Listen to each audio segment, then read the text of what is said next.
Pitaya.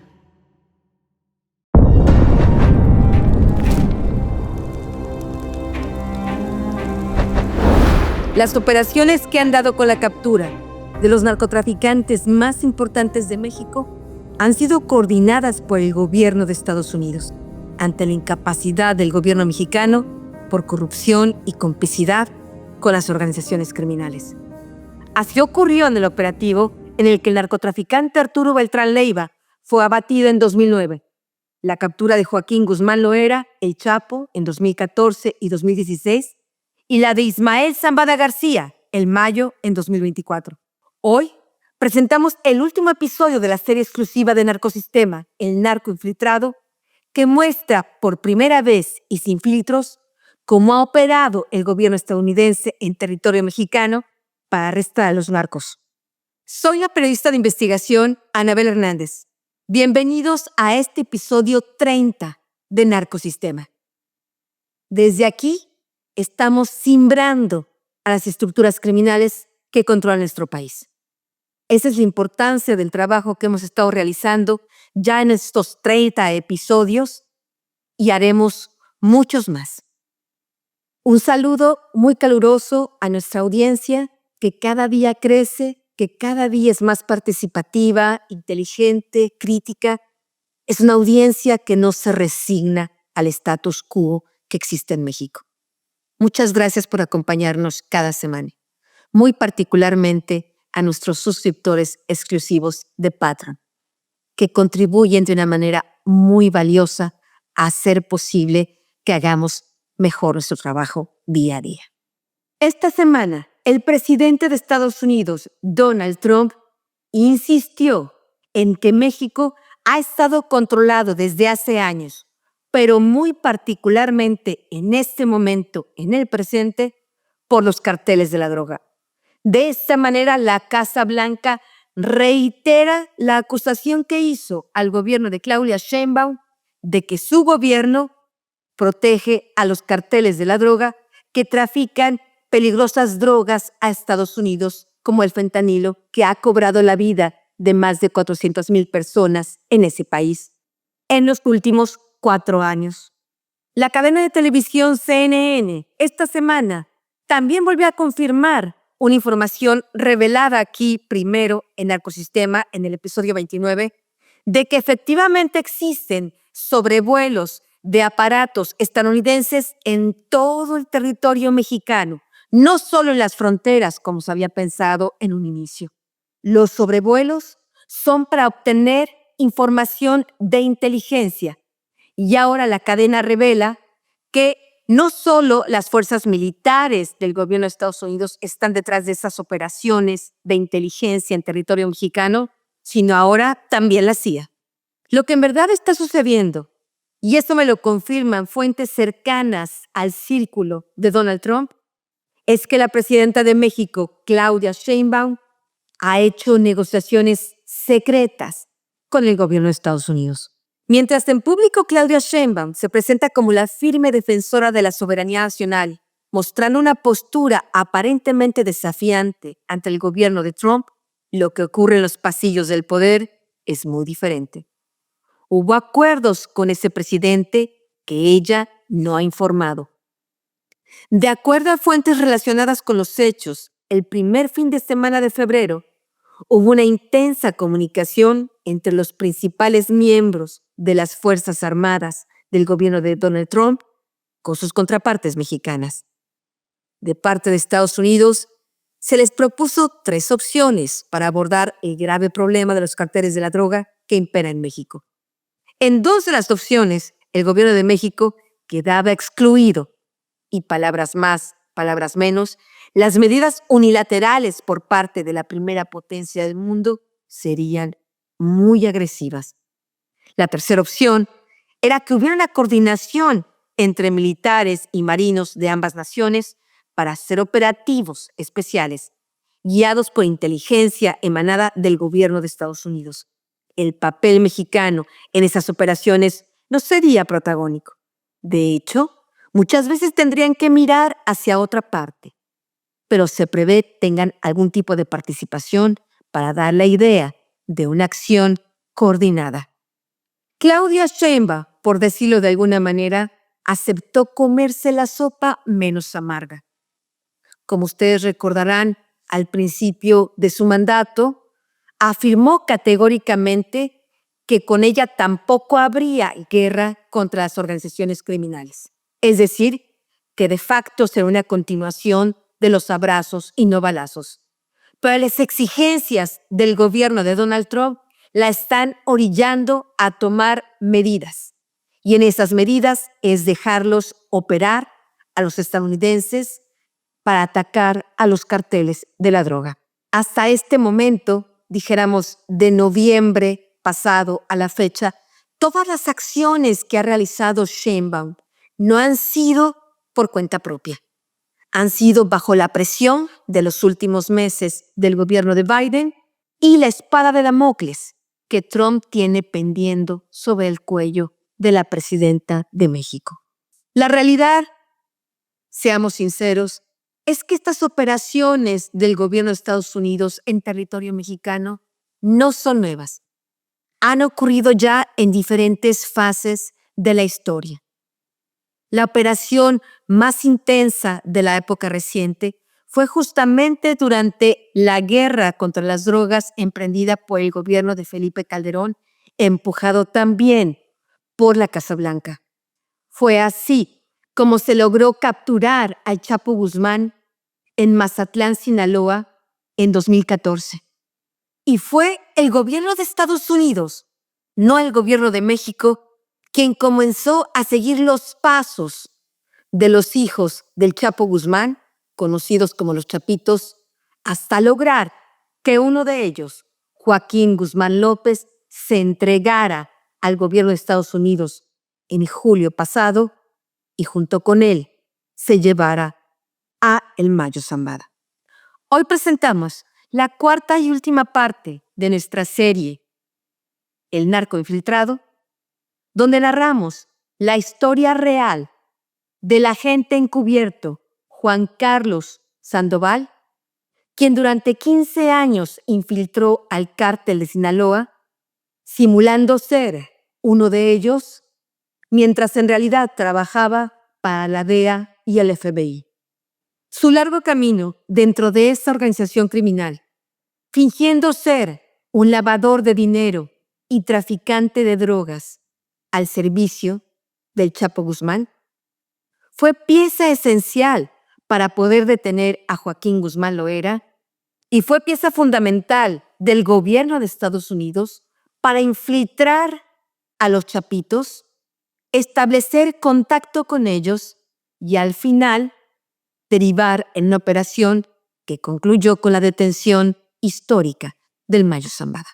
Hoy más que nunca, con la tensa situación bilateral entre México y Estados Unidos, es muy importante entender realmente cómo operan las agencias de Estados Unidos en nuestro país. ¿Hasta dónde son capaces de llegar con tal de conseguir sus objetivos? ¿Cuáles son las estrategias que los hacen ser exitosos? ¿De qué manera el gobierno de México en muchas ocasiones ha saboteado esas operaciones para ayudar a escapar a los jefes de la droga mexicanos? Comenzamos. Durante años, a través de la ficción, se ha creado en el imaginario colectivo un mito en torno a los agentes encubiertos. En la serie El Narco Infiltrado, por primera vez mostramos el lado real y humano de esos agentes a través de la historia de Juan Carlos Sandoval, un mexicano que emigró con sus padres a Estados Unidos y desde una situación de pobreza y desventajas sociales salió del barrio Logan de San Diego, California, para cumplir su sueño de trabajar para la DEA y el FBI.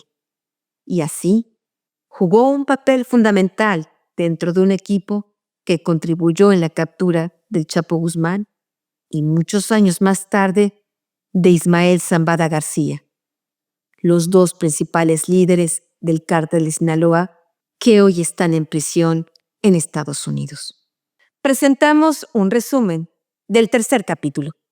El agente de la DEA, Juan Carlos Sandoval, infiltrado como José Luis Cázares, logró ganar la confianza del cártel de Sinaloa y operar en su red de lavado de dinero. Su labor lo llevó a conocer figuras clave como Gabriela Vázquez Villavicencio y Víctor Manuel Félix, consuegro del Chapo Guzmán.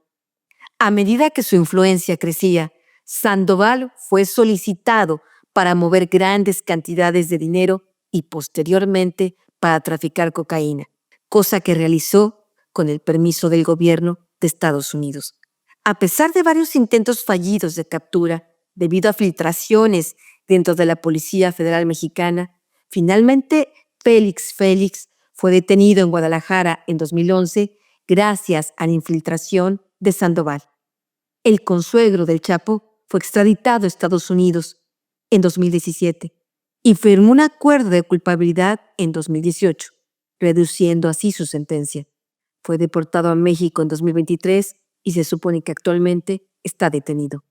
Durante las investigaciones de la DEA, descubrió que los Chapitos, hijos del narcotraficante Joaquín Guzmán Loera, operaban su propia red de narcotráfico, adquirían armas y artículos de lujo en la Unión Americana y usaban pasaportes falsos.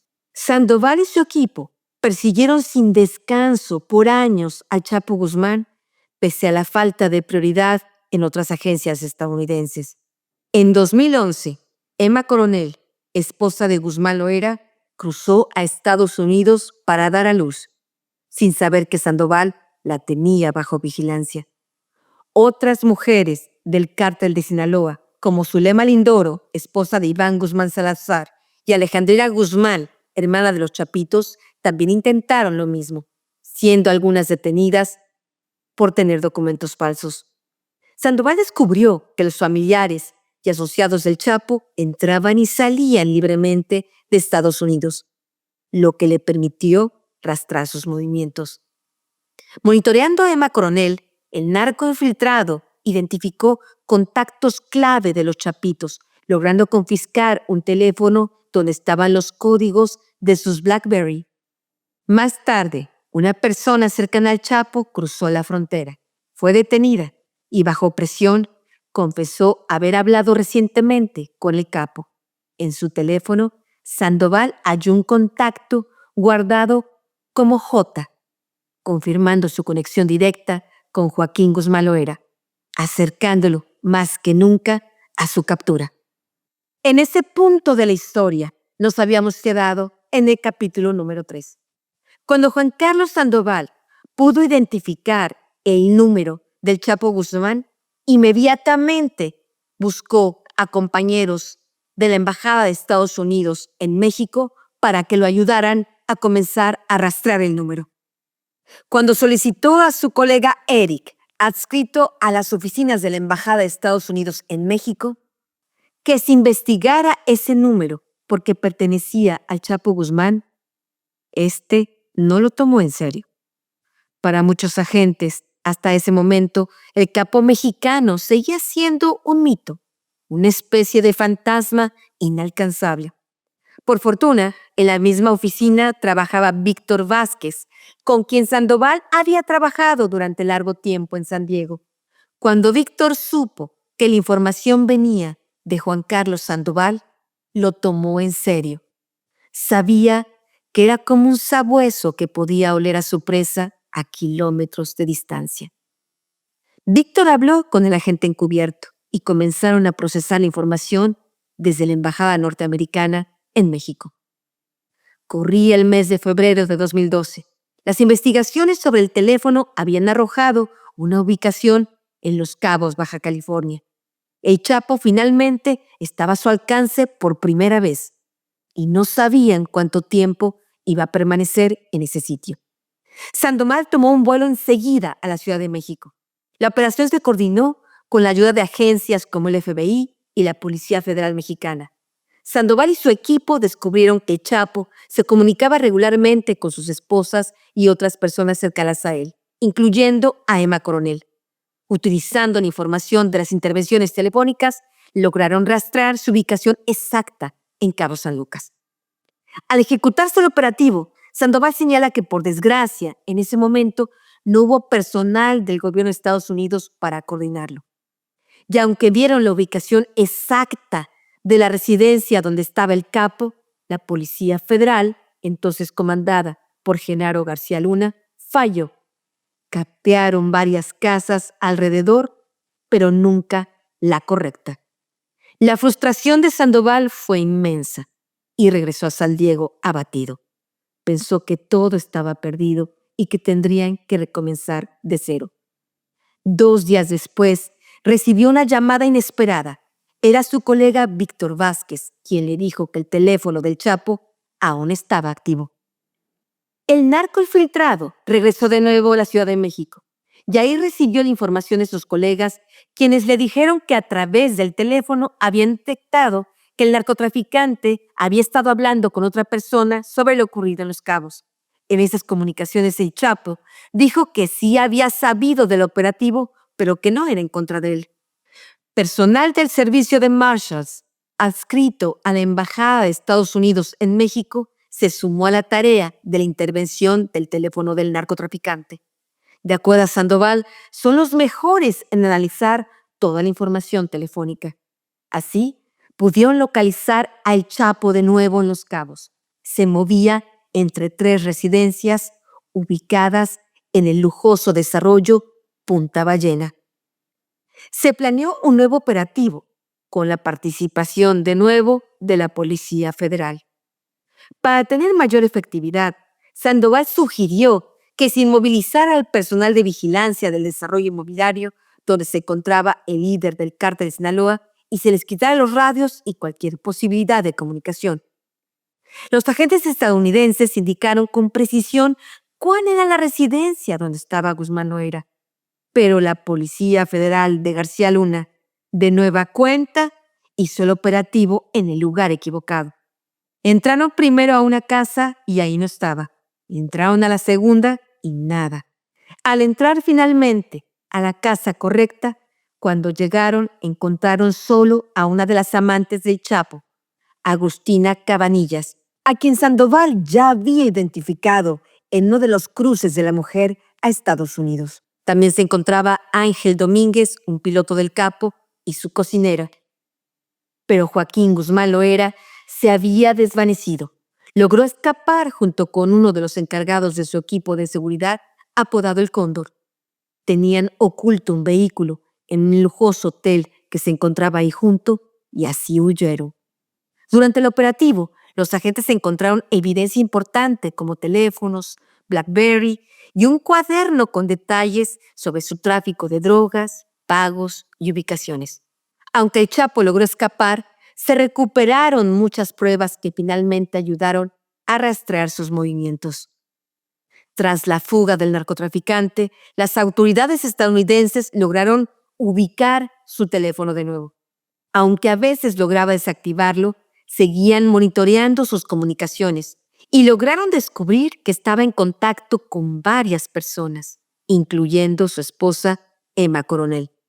Fue este seguimiento de las comunicaciones lo que permitió a las autoridades estadounidenses entender cómo el Chapo operaba, incluyendo sus tácticas para evitar a las fuerzas del orden, como el uso de aviones y la desinformación. Tras años de seguir los pasos de Joaquín Guzmán Loera, Juan Carlos Sandoval era el funcionario del gobierno de Estados Unidos que mejor lo conocía. Describe al Chapo Guzmán como un hombre muy inteligente, aunque apenas estudió hasta el 3er año de primaria.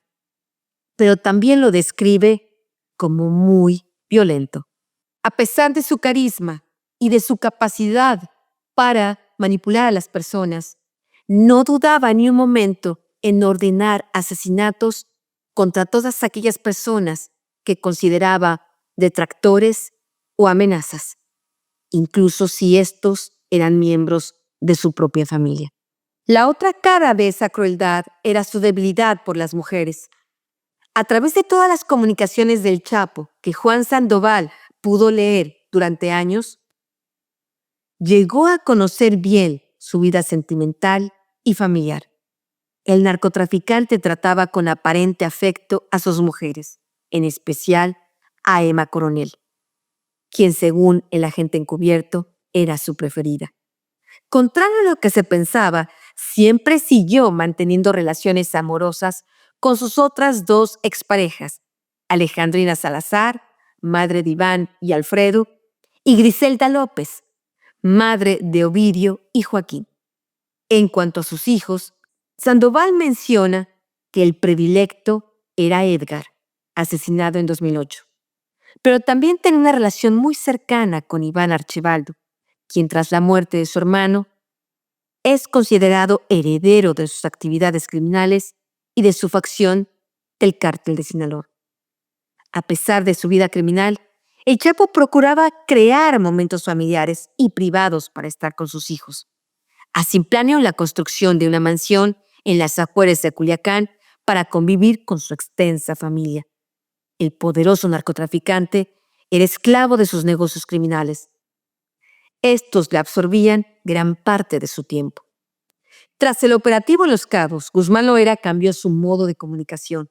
Ya no quería tener teléfonos e hizo una compleja red de la cual era responsable su secretario, quien siempre estaba a su lado. Este era el responsable de responder todos los mensajes. Esta red era conocida como oficinas. Por ejemplo, de la oficina 1, el encargado era su hijo, Iván Archibaldo Guzmán Salazar. A pesar de que el Chapo se movía con gran astucia, el círculo de su círculo cercano no cambió durante el largo periodo de tiempo. La colaboración entre oficinas del gobierno de Estados Unidos, como la DEA, la Unidad de Investigaciones de Seguridad Nacional, HSI por sus siglas en inglés, y la interceptación de comunicaciones fueron cruciales para dar de nueva cuenta con el paradero del Chapo. El viejo compañero de Juan Carlos Sandoval, Andrew Hogan, de la DEA, fue enviado a operar a México.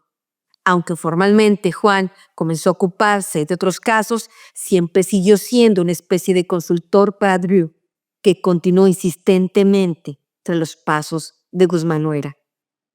Finalmente, 2 teléfonos correspondientes a las oficinas se encontraron en un mismo punto. Gracias al espionaje hecho por esos aparatos de comunicación estadounidenses y los mensajes intercambiados, las agencias norteamericanas supieron que el Chapo se encontraba ahí. En los mensajes intercambiados por sus diferentes células criminales y oficinas, la palabra clave que le habían asignado era el gerente. Corría el año 2014. Habían pasado ya más de 10 años de que Juan Carlos Sandoval, en National City, California, había comenzado a seguir a los peones del Cártel de Sinaloa. Lo que estaba a punto de suceder, nunca lo hubiera imaginado. En 2014, Drew y Víctor Vázquez, adscritos en México, planearon un nuevo golpe que pensaban sería el definitivo. Dada la desconfianza que tenían hacia la Policía Federal, decidieron esta vez solicitar el apoyo de la Secretaría de Marina. Todo estaba listo. La acción se llevaría a cabo sobre la casa familiar que el Chapo había construido a las afueras de Culiacán, donde iba a reunirse con su hijo Iván. La Marina movió los helicópteros a La Paz, Baja California. De ahí iban a partir a Culiacán para hacer el operativo. De parte de los estadounidenses, todo estaba preparado, pero el narcotraficante y su familia nunca llegaron a su cita. Un elemento de la Secretaría de Marina del Gobierno de México les filtró que había un operativo en su contra. Andrew habló con el almirante de Marina responsable del operativo y este prometió tomar cartas en el asunto contra el elemento mexicano corrupto. Gracias a su arduo trabajo, agentes de la DEA, del US Marshals y la HSI identificaron que el narcotraficante se encontraba de nuevo en Culiacán, pero no contaban con la ubicación exacta de su escondite. Sin embargo, lograron determinar que estaba dentro de una cuadra específica. Con esta información y el apoyo del almirante de la Secretaría de Marina mexicano, que quería quitarse la espina de tener a un traidor en sus filas, se desplegaron operativos aéreos y terrestres para arrastrar su paradero, con la ayuda de especialistas en localización de teléfonos como Brian, un U.S. Marshal experimentado, y Víctor Vázquez, agente de la DEA. Durante la búsqueda, las comunicaciones interceptadas mostraban a El Chapo dando órdenes a su gente para que abandonaran sus refugios sin ser detectados. Los agentes sospechaban que se estaban trasladando a través de túneles subterráneos. A pesar de los intentos por localizar su teléfono, las fuerzas de seguridad no lograban precisar su ubicación exacta. La operación comenzó a volverse riesgosa debido a la creciente actividad en la zona, lo que alertó aún más a los lugartenientes del capo. Ante la falta de avances, las autoridades decidieron capturar a uno de los escoltas de Guzmán Loera para obtener más información. Tras varios intentos fallidos, dieron con un individuo apodado Nariz, quien desempeñaba funciones de mensajero. Gracias a él identificaron varias casas utilizadas por el Chapo, todas con refuerzos de seguridad y entradas ocultas. Durante un cateo, los marinos mexicanos finalmente encontraron la guarida, pero el Chapo se fugó de nuevo junto con su amante, la diputada Lucero Sánchez, a través de una bañera hidráulica que daba acceso a un túnel subterráneo. Las agencias estadounidenses no se dieron por vencidas y continuaron rastreando teléfonos de su círculo cercano. Después de un periodo de incertidumbre, lograron detectar actividad en Mazatlán. Siguiendo los movimientos de uno de sus escoltas, confirmaron que el Chapo había sido trasladado a esa ciudad y se encontraba bajo la protección de un jefe de plaza conocido como el Bravo.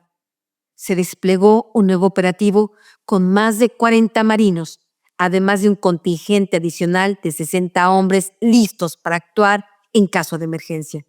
Cuando las fuerzas de seguridad mexicanas y estadounidenses llegaron a Mazatlán, encontraron que la calle de acceso al condominio donde se ocultaba el Chapo estaba bloqueada por policías municipales que le daban protección.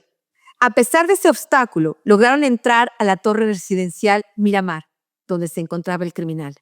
Brian, el U.S. Marshal, fue fundamental en la identificación del departamento correcto, ya que se logró rastrear el teléfono de Guzmán Loera.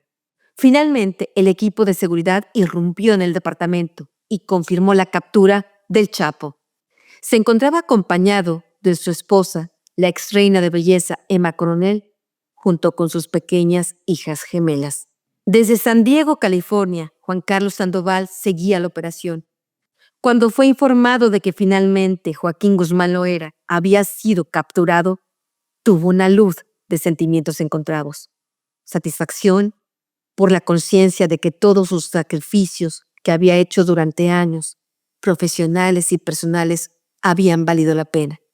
Frustración por no haber estado en ese momento histórico. Lágrimas, risas. Él lo sabía, sus compañeros también. De no haber sido por su decidido papel de narco infiltrado por tantos años, la captura del Chapo no hubiera sido posible. Joaquín Guzmán Loera logró escapar de la cárcel de máxima seguridad El Altiplano en el Estado de México en 2015 por la corrupción de las autoridades mexicanas. La fuga fue un plan orquestado por Dámaso López Núñez, alias el licenciado, quien en esa época era su brazo derecho, sus hijos Iván y Alfredo Guzmán Salazar y la propia Emma Coronel. Fue recapturado en 2016 y extraditado finalmente a Estados Unidos en 2017. Por su eficacia, Juan Carlos Sandoval fue reclutado por el FBI y en el otoño de 2018 finalmente se encontró cara a cara con el Chapo Guzmán en la Corte de Distrito Este en Brooklyn. Acudió a la corte junto con otros colegas como coagente del caso. Ahí, en la sala del juez Brian Cohen, repleta de funcionarios estadounidenses y periodistas, miró frente a frente al líder del cártel de Sinaloa y supo con una certeza que lo acompañará toda la vida, que si el poderoso capo mexicano estaba ahí para rendir cuentas sobre sus crímenes, Era fruto del esfuerzo de él y muchos otros funcionarios de Estados Unidos que habían puesto el coraje y el alma para que eso ocurriera. Y mientras el Chapo era sentenciado a cadena perpetua y el narco infiltrado había comenzado una nueva cacería. Ahora el blanco en el clan de los Chapitos. ¿Quién lo hubiera imaginado? Luego de que Juan Carlos Sandoval y su equipo comenzaron a investigar a los hijos de Guzmán Loera en 2011, dentro de su grupo de la DEA comenzaron a llamar al clan de hermanos los Chapitos. Así, sin saberlo, habían bautizado al grupo criminal que después se convirtió en el blanco de una nueva misión. Gracias a que se logró infiltrar a lugartenientes de los hermanos Guzmán, se comenzó a tener más información que revelaba importantes operaciones criminales. Sandoval prefirió no dar más información en la entrevista que le realicé sobre la infiltración que se había logrado hacer a los Chapitos, porque en ese momento, en septiembre de 2024, cuando yo le entrevisté, era una operación aún en curso. La guerra dentro del cártel de Sinaloa había ya comenzado. Y Sandoval, como un experto en el cártel de Sinaloa, particularmente sobre la facción del Chapo Guzmán, me proporcionó información muy importante que quiero compartir con ustedes sobre qué es lo que se espera sobre esta guerra, cuál será su final y sus consecuencias.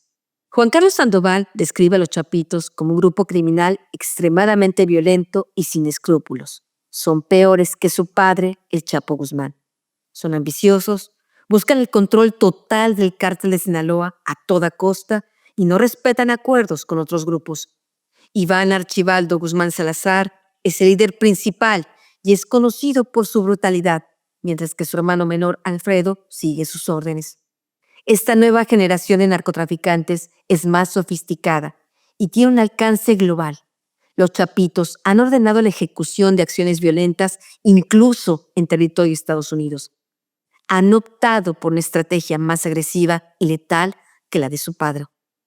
La guerra actual en Sinaloa es el resultado de la lucha por el control tras la caída del Mayo Zambada, generando inestabilidad y desconfianza dentro del cártel y con sus socios internacionales.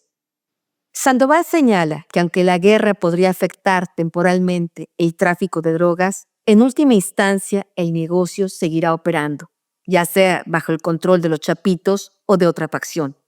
Porque además hay otros carteles, como el Cártel Jalisco Nueva Generación, que continúan operando y asegurando que el tráfico de drogas no se detenga.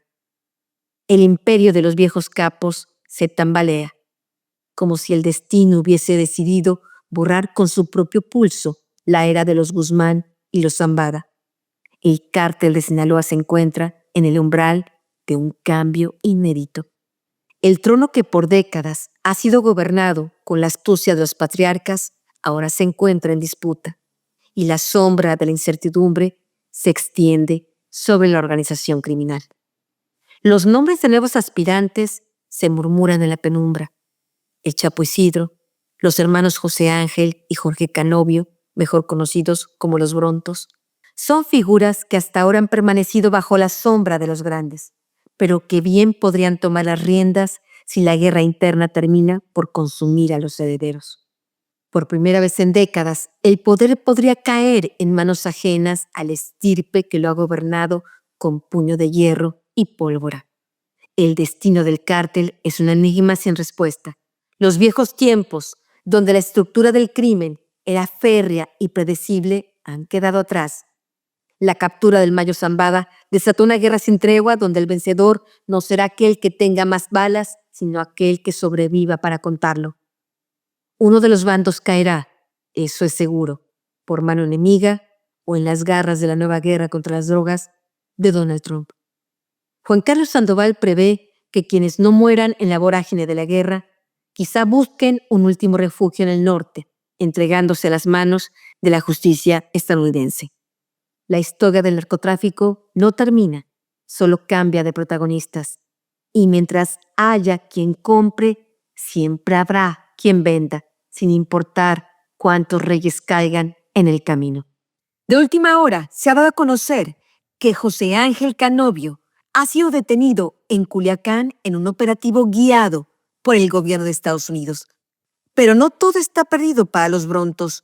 Aún queda libre su hermano Jorge, quien podrá continuar aspirando a ocupar cada vez un papel más relevante en el mundo criminal. Nos vemos en el próximo episodio. Pitaya.